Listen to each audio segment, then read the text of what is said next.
Hoş görüştük. Sizi yeni videomla salamlayıram. İlk videomdan tamamıyla farklı bir videodur ama bura Gine-Bissau'dur. Gine-Bissau ve Gine-Bissau'nun möhtəşəm karnavalı. Karnavalı baştan sona çəkmişəm. Sadece son dəqiqələrdə telefonumun zərətkası bitdiyi üçün təəssüf onu böyle kapanış eləyə bilmədim ama çok bir şey de itirməmişik deyə bilərəm. Çünkü möhtəşəm bir kapanış yox idi. İlk başlarda size biraz Gine-Bissau'nun karnavalının tarihinden bahsetmek istiyorum. Çünkü videolar çok uzundur əzizlərim. Birinci, ikinci, üçüncü hisselerde diğer geyimlerin və yaxud maskaların mənalarını da sizinle paylaşacağım. Gine-Bissau karnavalı Portugal sömürgəsi ilə birləşən bir etnik toplulukların, icmaların adətləriyle birləşmiş bir karnavaldır. İlk başlarda bu karnaval o kadar da büyük değilmiş. Sadece Portugal'dan buraya köçenler ve asimile olmuş Gine-Bissau'lar arasında geçirilirdi. Daha sonra müstakilliğini elde ettikten sonra Gine-Bissau dedi ki yok, bu karnaval bizim istediğimiz kimi, bizim xalqın adət-ənənələrinə uyğun, milli, mədəni tədbirə çevrilsin.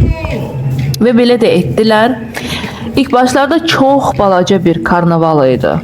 Dediğim kimi ancaq buraya gələnlər, köçənlər, burada yaşayanlar bu karnavalı böyle hissə bəzi bölgelerde keçirdirdilər.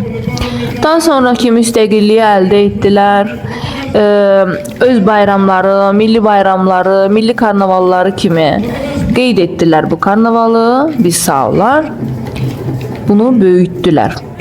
Büyüttüler ve bütün qəbilələr, etnik gruplar bir araya geldi. Hem geyimlerini göstermeye başladılar, hem rəqslərini göstermeye başladılar. Bilirsiniz, bu sadece bir eğlence hatırına olan bir karnaval değil. Bu karnaval xalqın çəkdiyi əziyyətlər, müqavimətlər, müstəqillik uğrunda keçən savaşlar, sömürgə, yəni müstəmləkə. Bu sözü həmişə unuduram. Müstəmləkədə yaşadıkları çətinliklər, bunların hamısını birləşdiriblər bu karnavalda. Yani sadece eğlence hatırına değil, keçmişlərini də bu karnavalda hem rəqsləriyle, hem hərəkətləriyle, geyimləriyle, yeməkləri, içməkləri bütünlüklə bu karnavalda gösterirler. Bütün etnik gruplar arasında bir birliği temsil edir bu karnaval. Birleşmeyi, beraber yaşamağı, illərdir necə yaşayıblar ve hal-hazırda da yaşamaya devam edirlər. Bunları temsil edirlər.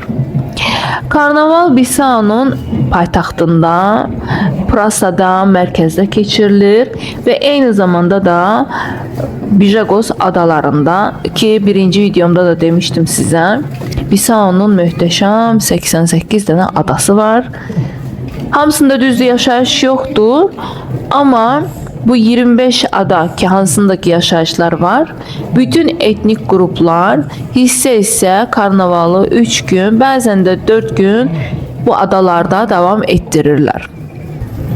Karnaval dünya çapında bir karnaval olmasa da, yani mesela bir Brezilya karnavalı deyəndə artıq hamımız bilirik ki, Brezilya karnavalı nedir? Karnavalın məzmunu nedir veya geyimləri veya rəqslər? Tabii ki televizordan, sosyal medyadan gördüklərimiz. Bu bir Brezilya karnavalı kadar məşhur olmasa da, biz tanımasaq da, yani mesela bizim ülkemiz Azerbaycan bu karnavalı tanımasa da birçok ülke tanıyır. Bilir ki fevral ayında, fevralın 13'ü, 14, 15'i aralarında her il bir karnaval keçirilir Gine-Bissau'da ve Portugalya'dan, daha sonra size canım desin, Fransa'dan birçok turist gelir bu karnavala baxmağa, eğlenmeye, vaxt keçirtmeye. Çünkü çok eğlenceli olur. Yani bu sadece bakmakla değil. Birinci gün, ilk günü yayınlamışam, çəkmişəm. Biraz birinci gün əyləncəli bir gün keçmir ama ikinci gün kimi, yani ikinci gün əsas bir gündür. Hamı toplanır. Yani birinci gün daha sakit, hazırlıq, insanlar gəlir, nə bilim kəndlərdən, köylərdən, rayonlardan deyim, artıq başqa şəhərlərdən gəlirlər.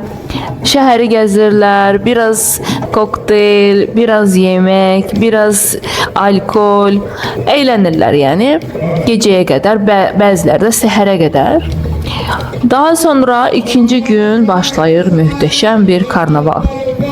Möhtəşəm bir görüntü, ənənəvi maskalar, geyimlər, etnik qruplar, məhəllələrdə, küçələrdə.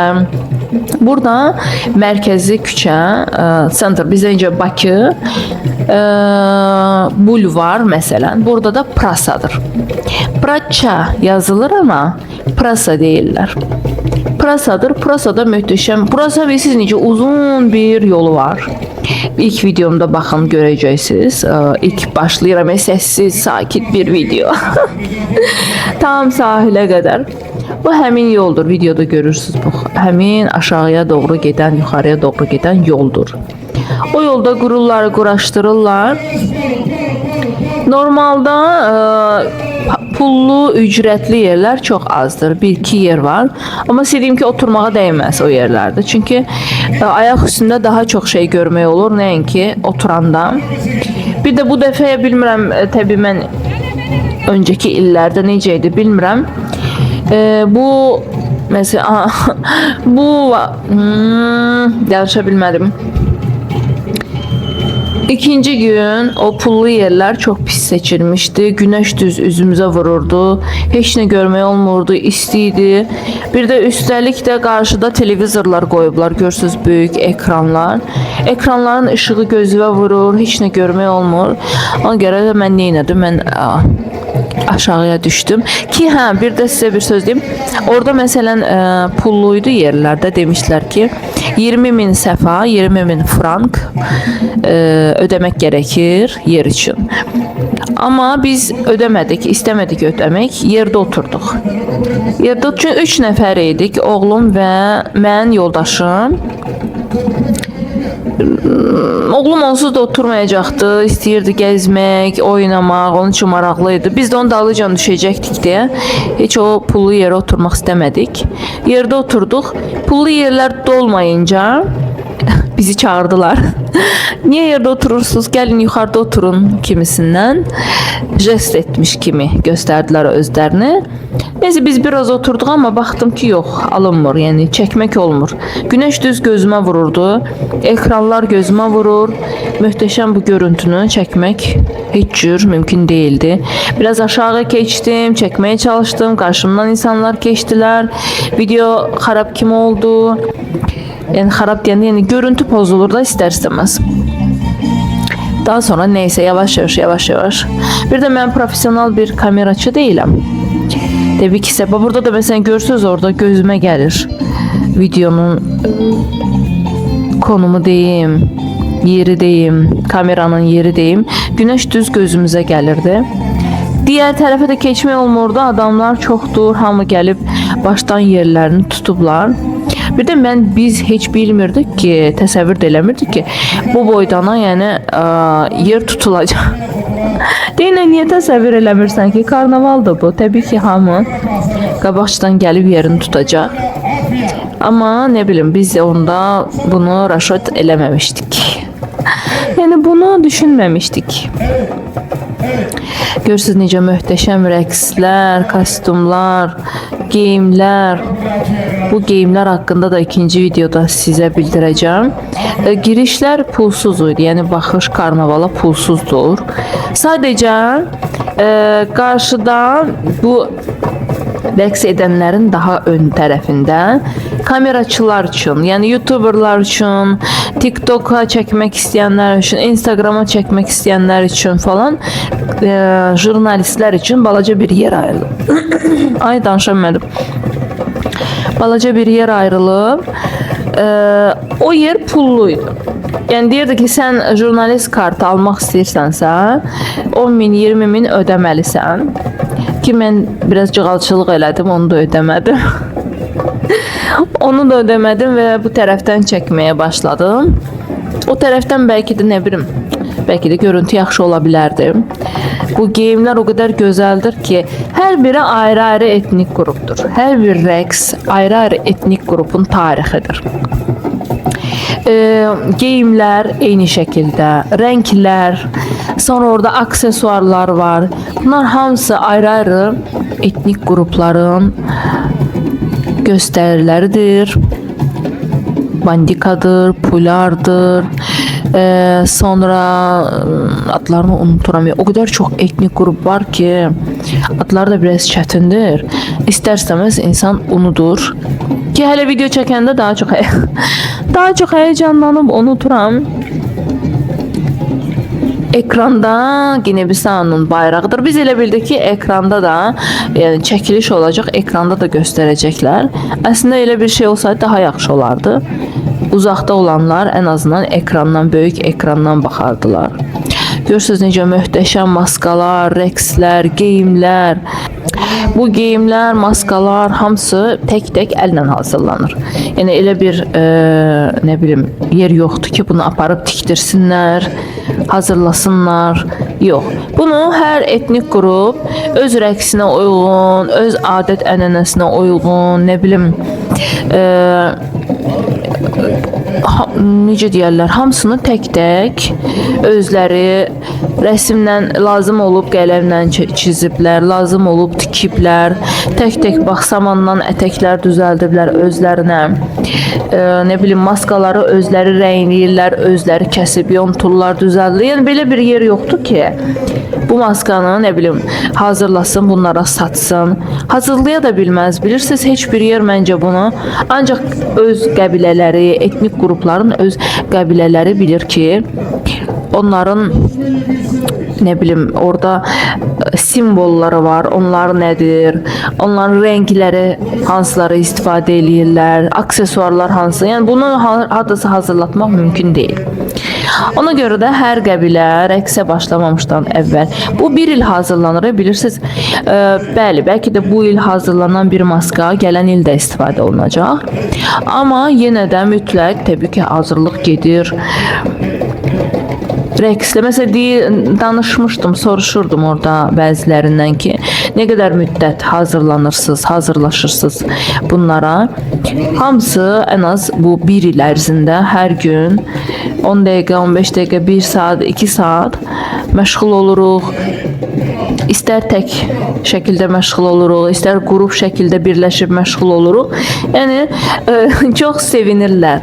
Özlərinə aid bir etnik, mədəni festivallarının olmağına çox sevinirlər. Və istəyirlər ki, bu festivala əslində dünya tanısın. Turistlər çox gəlsin bu festivala. Amma niyəsə heç mən məsələn bunun böyük, möhtəşəm bir festivaldır və bunun böyük bir reklamını heç görməmişəm. Biraz da bilirsiniz nədəndir? Dünyaya açılmamış bir ölkədir. Balaca bir ölkədir. Reklamı yoxdur. Məncə turizm şirkətləri mütləq bundan məşğul olmalıdırlar. Reklamını böyük tutmalıdırlar. Hər il bura turist axını bu karnaval üçün, necə ki Braziliya karnavalı. Yəni Braziliya karnavalı üçün milyonlarla insan axın edir Braziliyaya. Məncə bu Gine-Bisau'ya haqsızlıqdır. Belə bir möhtəşəm bir karnavalın reklamı yoxdur. Bu musiqi alətləri də görürsüz çalırlar. Afrikanın Afrika ölkələrinin ən sevdiyi dumbulları. Bu dumbulların da hər biri əllə hazırlanır. Ağac, dəri ki məncə bu musiqi aləti dünyanın hər yerində bu dumbullar mənim fikrimcə əllə hazırlanır. Çox bilmədiyim üçün təbii ki belə deyirəm. Bəlkə də zavoddan çıxan da var, bilmirəm. Amma Afrikada 100% zavoddan çıxmır. Baxın üstündə məsələn rənglər var. Parçalarla rəngli parçalarla düzəldiblər. Hər biri fərqli, qırmızını görürəm, sarı görürəm, yaşıl görürəm. fərqli geyimlər, kostyumlar, geyimlər çox gözəldir. Bax, qızların başındakı görürsüz o taxtadan yontulmuş qabdır. O qab çox önəmli bir qabdır Afrika üçün, Gine-Bissau üçün. O qabda yemək də bişirirlər, salat da hazırlayırlar, su da daşıyırlar. Yəni satışlar edirlər, meyvələri içinə qoyurlar, gəzirlər, satırlar onlardan. Bax, onu da rəngləyiblər Gine-Bissau bayrağından. Bax, su içirlər məsələn rəqslərində və ya yemək yedirlər yəqin ki. Bir çox işdə istifadə edirlər, mətbəxdə, satışda çox gözəl rəqs edirlər. Hər bir rəqs ayrı-ayrı bir mövzudur, bilirsiniz. Hər bir rəqs ayrı-ayrı qrupdur, ayrı-ayrı etnik bir mədəniyyətdir. Çox gözəldir. İkinci videoda, ikinci hissədə sizə biraz daha ətraflı məlumat verəcəm. Çünki video çox uzun idi dostlar. Mən yormaq da istəmədim. Dedim ki, ən azından hər kəs qısa-qısa fraqmentlə seyr edə bugün, sabah, o birisi gün. Vaxt olduqca təbii ki. Görüşək ikinci videoda da.